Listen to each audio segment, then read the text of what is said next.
our rules here are pretty simple. For every leader, they are the same.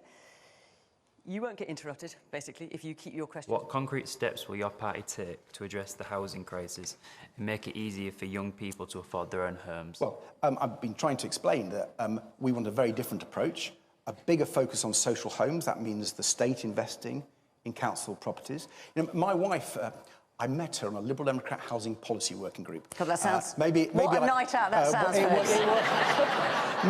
Mr. Romance. But to be fair to my wife, she's a social housing lawyer, and she's now on the council in my area in charge of housing. And she's now in charge of the largest council house building programme in 40 years in Kingston. So it can be done.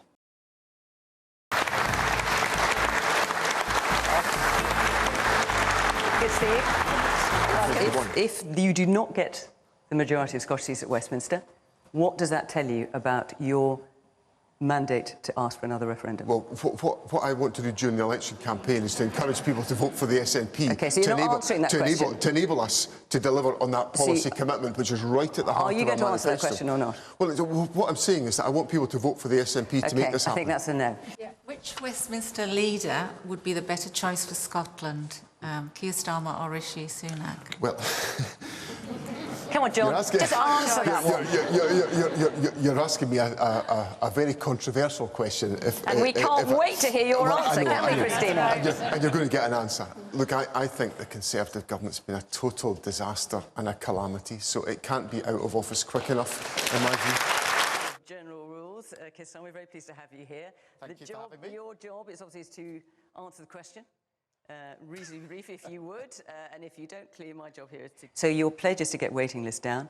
When can we expect waiting lists to come down to a reasonable level? We will be able to do 2 million a year on this model. That means that over the course of the Parliament, we'll get it down and clear the backlog completely. The dream of home ownership is real for so many people. They want to own their own home. The average age now for somebody to get on the housing ladder is 36 or 37. It is impossible, or near on impossible, for young people to get their first home. We have to build more houses. That means we have to take tough decisions on things like planning. I was at These are party candidates, but you're happy not to suspend them, to let them carry on and go on to the election. Obviously, they've not admitted anything. No one is saying that a decision has been taken about their guilt or their innocence. 3 people are being investigated by the Gambling Commission about placing a bet on the timing of the election. 2 are Conservative Party candidates, Craig Williams, Laura Saunders, and her husband, Tony Lee, is the Conservative Party Director of Campaigning. They are being investigated. There's also an issue with a police officer who's been arrested. But these are 3 people connected to the Conservative Party. Yeah. Well, like you, I was incredibly angry to learn of these allegations. It's a really serious matter. It's right that they're being investigated properly by the relevant law enforcement authorities, including, as Fiona said, a criminal investigation by the police. Is if anyone is found to have broken the rules, not only should they face the full consequences of the law, I will make sure that they are booted out of the Conservative Party. Hi, we've had 5 Prime Ministers in the last 7 years, and one of them managed to last for 6 weeks. As a result, I think we are something of an international laughingstock. I'm asking if you would confess to us tonight, even just a small amount of embarrassment, to be leading the Conservative Party into this election campaign. When I first got this job, I stood on the steps of Downing Street and spoke to all of you as Prime Minister for the first time, and I acknowledged that.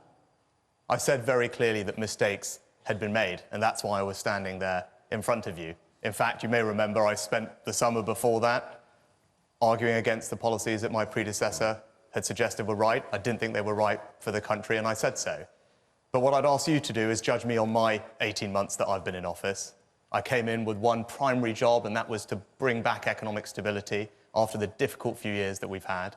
You saw yesterday we had the very welcome news that inflation is back to target. Now, I know that that's only starting to make a difference to all of your lives and everyone else's, but that's the path we're on.